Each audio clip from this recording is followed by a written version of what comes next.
Goro amung kinarya ngurmati mijiling perpat punakawan kang sema gegojikan wonten ing ora rombo alun arire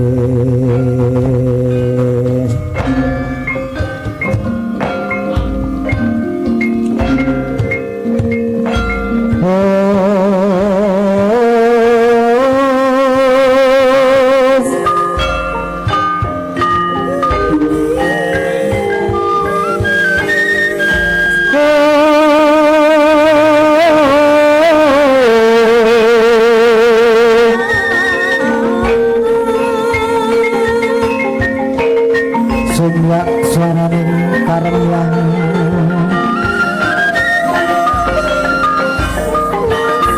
mayan katiping angin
gong tak gong.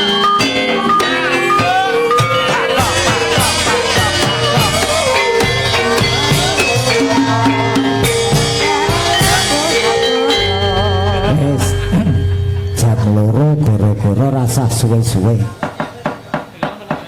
Nek tak rampet ora rampung jam 4. Wis dicukupe wae waton rampung kok kari dhewe Semar bangun kayangan rampung. Rak yo do slamet to Kang Gareng. Ya tok pangestimu terus ra kurang sawiji apa. Bagong ya selamat. Oh untuk pamujimu ra kurang sawiji apa Truk. Kok ndingaren genep bagek-bagekke. Lah ya kanca akeh. Kanca akeh bengi ya diaturi ning sanggare awake dhewe. Jane perlune apa ta Truk iki? Kok aku ya urung patek ngerti ning ya ngerti. Ayo nek bar ngerti tekon Agus apa tekon Mbah Sukimin kowe mesti ngerti. Ki ngene Truk. Sanggar Ngesti Manunggal Kang Gareng ya dibantu kabeh kadang warga masyarakat ana ing Kukuban Pedukuhan Jaten. Ki ngenengi pengetan ya sing diarani suran. Iso diarani nyambut bulan Muharram 1 Suro ning wis tanggal 5. Ayo ora apa-apa ta Truk wong menget iki sak wektu-wektu iso. Ha iya. Lah kok nek dhewe kerep wayangan piye Truk? Iya iki sing jenenge kenograhan Kang Gareng. Kenograhan.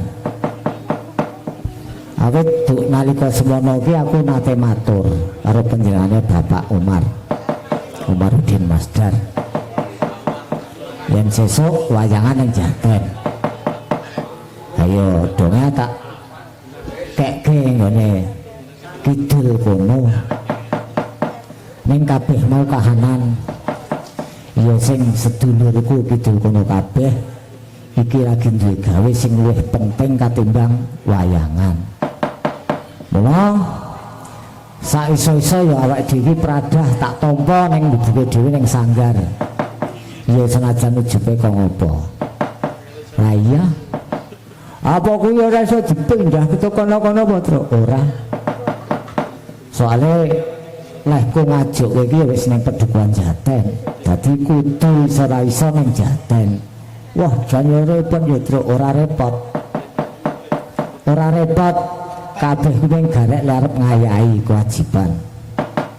Ya iki gandeng kanca Pradaya komplit wis kudu kono kae Mas Agus teko rawuh Ndoro Wiyaga. Kabeh saka Prambanan Mas Yoyo ya iso rawuh. Kabeh kanca-kanca tak piji siji silang sijine. Ning ora ngurangi rasa takzimku, rasa hormatku karo kanca-kanca Wiyaga kabeh. Matur nuwun awit pambiyantu. Nek dene iki ning ora kena dijagake mung sambatan. Kur sambatan. Lah yo mek ngancah-ancah dhuwit 2 lembar. Matur nuwun daturi karo ibu-ibu Waranggono sing wis kersa nyelirani rawuh nang bengi iki. Kadangku sound system HF matur nuwun awit pambiyantune iso ngregengke. Kadang-kadang warga masyarakat nang Pedukuhan Jaten RT 0304 matur nuwun wis ngewangi gawe tratak, gawe werna-werna kanggo nyukupi kebutuhan bengi iki. Kanca mburi ya matur nuwun Pak Budi CS nggodhoke wedang kanggo kanca-kanca pradonga komplit Ibu Waranggono. Wah iya Truk. Apa-apa kabeh iki nek ra ana sing mokoki nyelirani wae ora iso padha ngunjuk. Lah iya. Apa gak ngantuk wae? Alah mun lancep kowe kurang jero kok, Reng. Nek tok jero kaya mesti ora nglimpang. Ha iya ra apa-apa. Ra apa-apa le. Sabar wae. sabar wae ra apa-apa. Ayo gandeng ibu-ibu Waranggana komplit pradonggane ya mbuh dijok wedang mbuh ora ngerti sehat. Tetembangan ya, Tru. Ayo. Kudu tetembangan ra ketung sedina. Nuwun pambiyantu dumateng ngarsane ibu-ibu Waranggana. Monggo, Bu. Mbak. Apa? Tumbang aku. Lempar aku. Pripun, Mbak? Nggih. Mangke siji-siji saka lor dhewe kena, saka kidul dhewe kena wis cukup.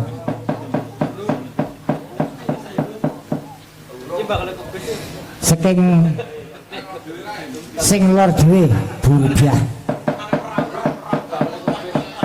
Monggo, Bu. Senajan mau ya wis ditembangke karo Mbak Ayu, saiki ditembangke nek ra apa-apa. Podang kuning. Apa. Yo selendang biru rung dipinangkani ya. Selendang biru Bu Diah.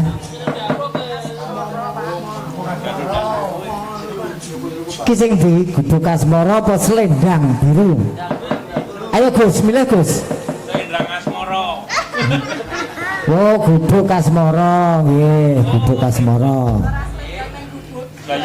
Engko selendang birune Bu Yati. Gubuk Asmara dibawani, Bu. Gelar selendang.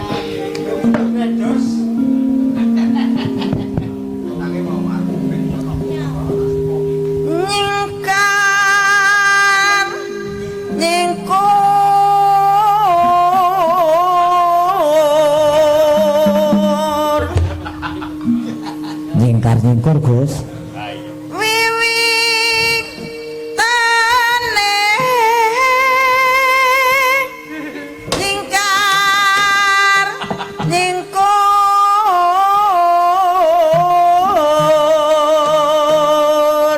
Lah kok wiwitan wae nyingkar-nyingkur truk hayus menengo wae reng.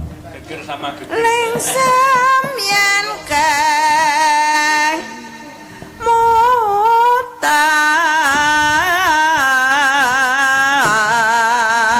Ling semjen kemutan. lelampahan kang urip. Sapa sing ngantuk? Umar. Aku ora ngomong apa padha. Tresno tulus nadyan engku bekas mara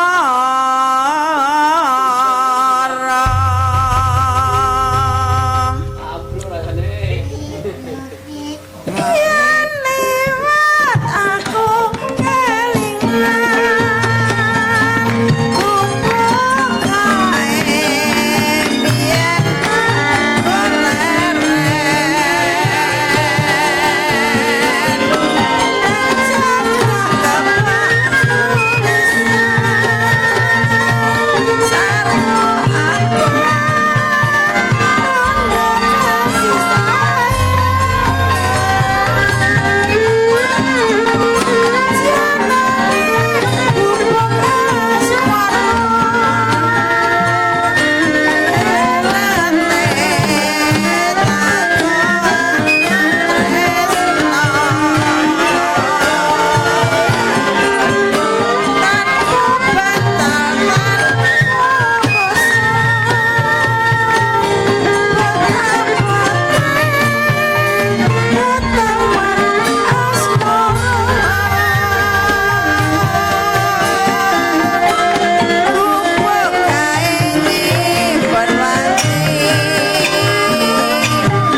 saking mempenge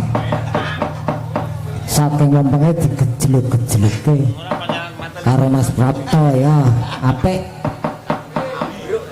lah ya ngono kuwi Kang Gareng nek yoga ki nom-nom wis meso nek yogane wis sepo-sepo beda ya Tru ya wah iya ya sepo siji loro ki nggo nyepuhi kabeh marana sing nyepuhi ya kurang prayoga ha iya contohnya Mbah Sukimen ora disepuhi ya ambyar bubar ya saiki durutke panjenengane Bu Yati Yati iki ajeng napa selendang biru wae selendang biru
tenan to nek ora ana sing tuwa ora ana sing kleru ngene iki aman Bu aman anenane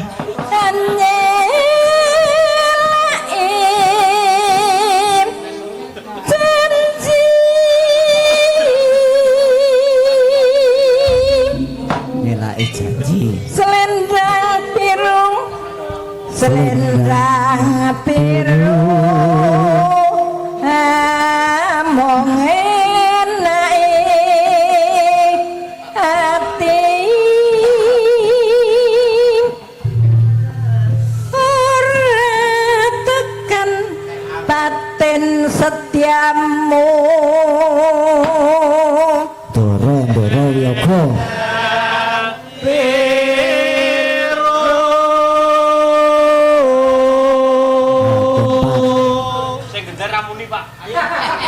ora apa Ji penuh janjimu selendang biru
selendang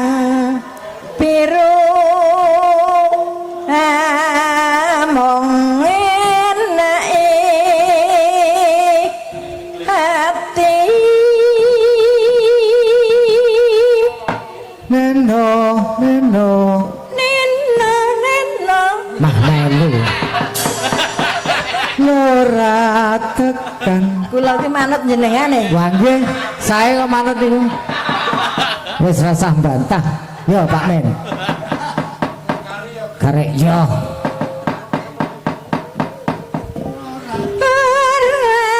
Tekan batin setiamu. Yo. Lendang biru. Sik Buyati, tak lurus nek kasing mburi kono selendangnya apa kamu? Biru apa Gus? Ora. Nganggo K mau. Selendang biru K. Ah, kuwi. Ora selendang biru kok. Ah to Ren. Ayo. Dengan nomor. Oji tamuni bari. Ora, kon muni, Pak. Muni yo. Muni apa popo? Muni mengangop ora. Iki wis tak kerus-kerus ben cepet lho. Kok yen pangkur, Pak? Ayo, aku ya. Nah, ra tak kerus jam 4 ra rampung iki. Tetepno janjimu selendang biru. Ah, nek iki kompak. Uji bener aja. Ora. Kayak sing pojokan sing bunang kae bener kamu. Ora muni kae. Oh, kompak. Ya. Bojek bener ada. Ora. Wah, wis. Jan. Dia turu, Boy, Dek. Tidak turu. Sesuk ki nek nganggo bintang tamu ki jam 12 kudune wis rampung. Bintang tamune dadi rada lakone iki tutup. Dari teko bintang tamune jam piro? Acara ngarep ya wis kebak ning ya wis rapopo, sing penting iku keri dhewe Semar bangun kayangan wis rampung.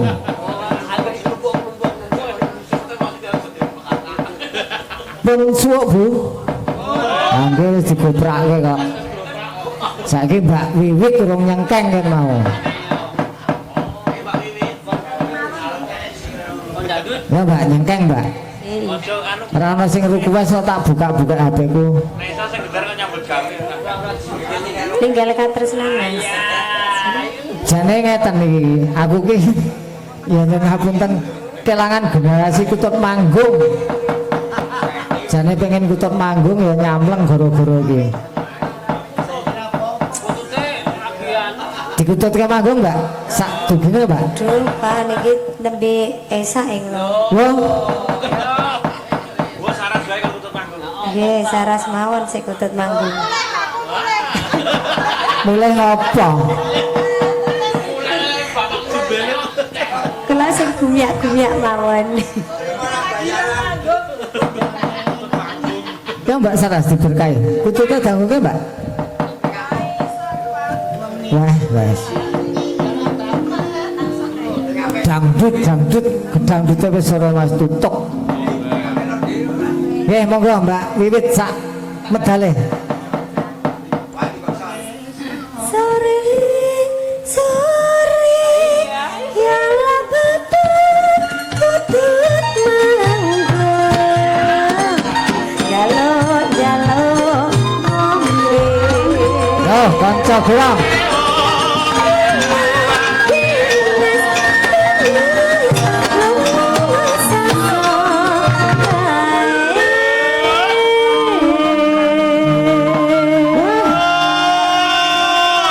Nyamleng kok Mbak Wiwit.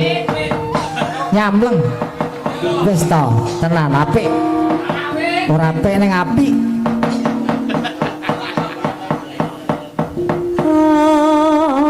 Ngombe. Jembene.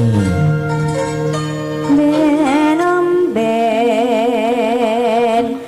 omben, omben. Ben omben, ben omben, omben, omben.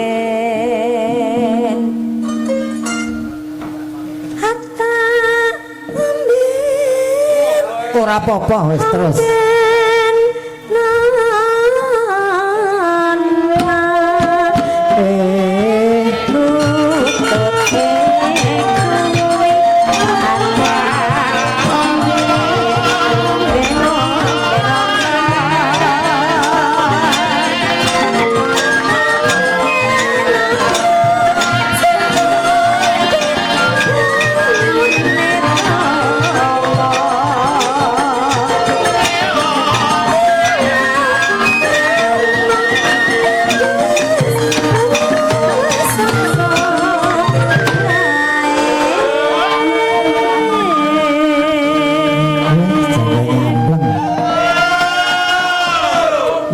otot manggung ki iso nggugah wong turu. Nek nek kudu Mbak Saras jare wis ra manggung. Wis bablas ngidul. Lah napa? Jeruk.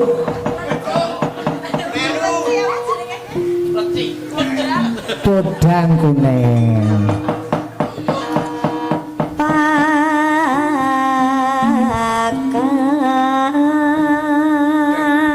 Dipakani ji manukmu. Suraji dipakani manukmu. Pakan, pakan, pakan, pakan. Lagi meneh makanan manuk itu. Hatta, pakan, pakan, nona, hatta,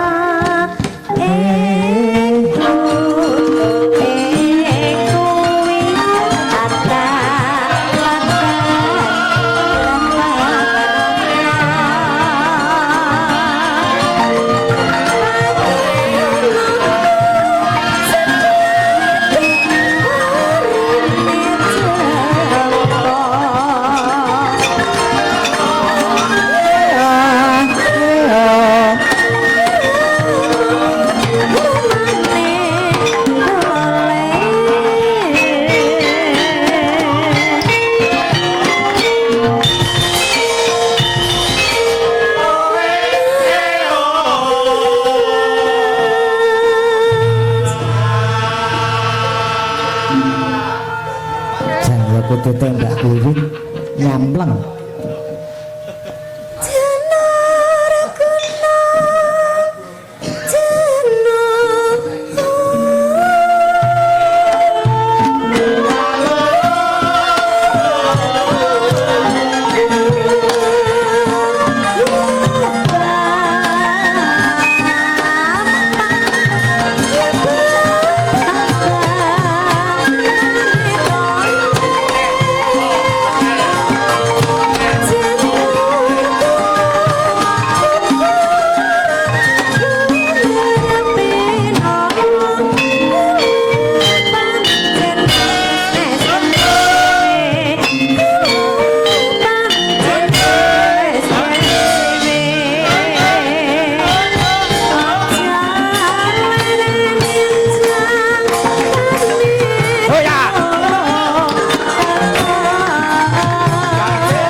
neruske kudu nyulang ha.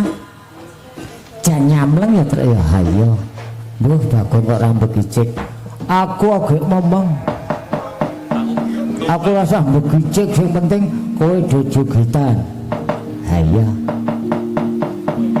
Isih loro. Sih Mbak Saras, Mbak Okta. Dandut ya ora apa-apa. Yo dadi padalang. Kalau request ular kambang, Pak. Parep ular kambang ya itu. Dadi pangkur. Engko dandute Mbak Okta. Mbak Sarase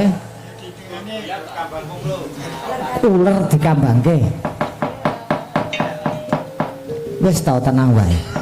Sing penting ku ulure kemambang.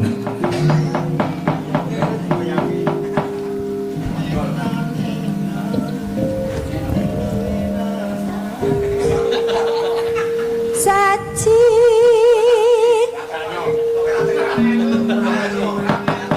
Nek alip yo elek. Karena Alif kita kan biar elek wisan. Dak to. Agus wae, Mbak. Agus siswa Ora mlebu, Pak. ora lebu. Nah. Ora masuk. Yo ora pokro. Neno neno. Ya bener saksi sanyo. Esa Arane Sana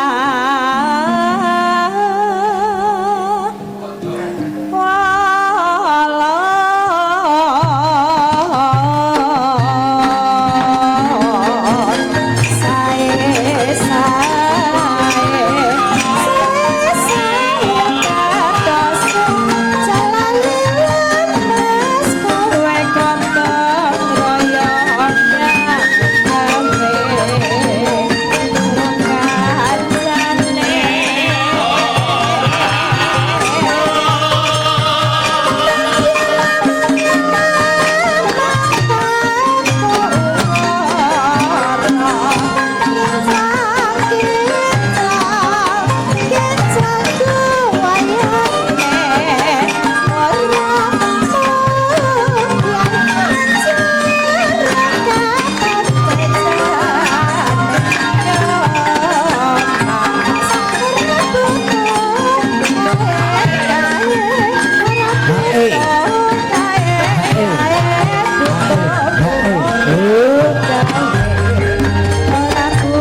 kuwi ora ngandel ya, Truk. Lah piye? Ora butuh apa-apa, butuhku mung sabar narima. Ngapusi. Ayo nek ora diblonjo seminggu ngono iki kaya trima. Ora butuh apa-apa wis. Purek. Jane yo saire para pujangga iki yo wis apik. Ning kari dhewe yo Mbah Dia. Ora butuh apa-apa, butuh mung sabar narima. Ning jane ora ngandel tenan turek tetepan. Mbuh nek Oji, purek ora Ji? Ora. Ganti HP nomornya blokir rampung. Kowe ora ngajak elek rek. Ora aku mung nyeritake kok, Truk. Gadung. Nek Bagong arep nyeritake ora, ae aku ya ora usah nyeritake. Aku ya ora ngandel. Nek ora butuh apa-apa. Ya wis yo, saiki Mbak Octavia. Mbak Octavianus. Ora Octavianus, Mbak Okta. Ayo gian-gian Truk. Ayo apa-apa. Dandut etok, kowe request Mbak ora ono sing ngarani, sak karepe dhewe. Sing penting aku Budha. Ya sigar. Ganda. Napa Mbak? Napa Mbak Okta? Sing apal mawon Mbak? lali janjine mawon. Lali janjine. Piye ndoro-ndoro wiyaga? Tidak. Langgaman napa napa Pak? Ora langgam Mas Budha. Oke. Mana dari jalan. Ayah iki ndi to iki? Umar kan joget Umar. Yo Umar kan joget. Sekali-sekali ngedep Okta. Oh Umar kuwi joget Mas.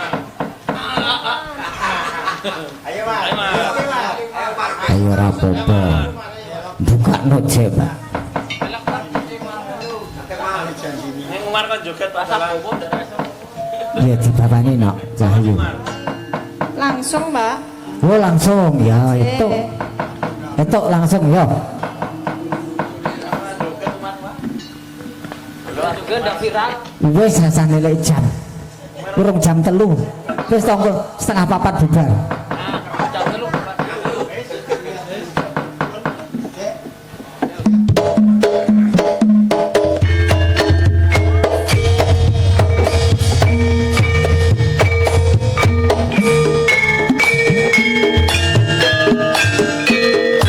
Mundur tak joget.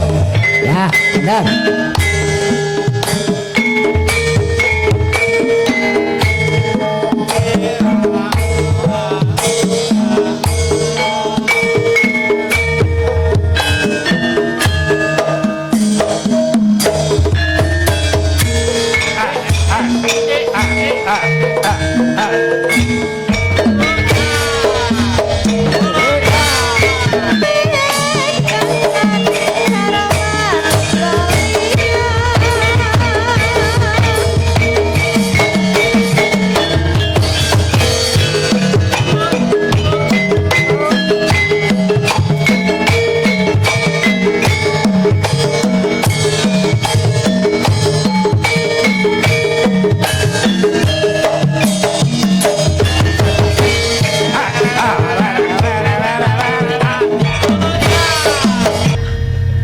Kayang, ayo.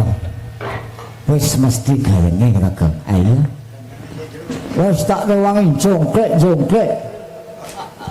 Lah yo wong arep gayeng yo kudu jongklek ngono ki nggen cah bagus. Ayo. Ya wis. Ngene Kang Gareng. Piye, Truk? Kae bapak mogok-mogok karo Ndoro Angka Wijaya. Lah malah sesembahane awake dhewe para Pandhawa ya wis katon rawuh ning Karang Kadepel. Ayo disebo ngmundak ngungkurke kewajiban Kang Gareng. Ya yo disebo.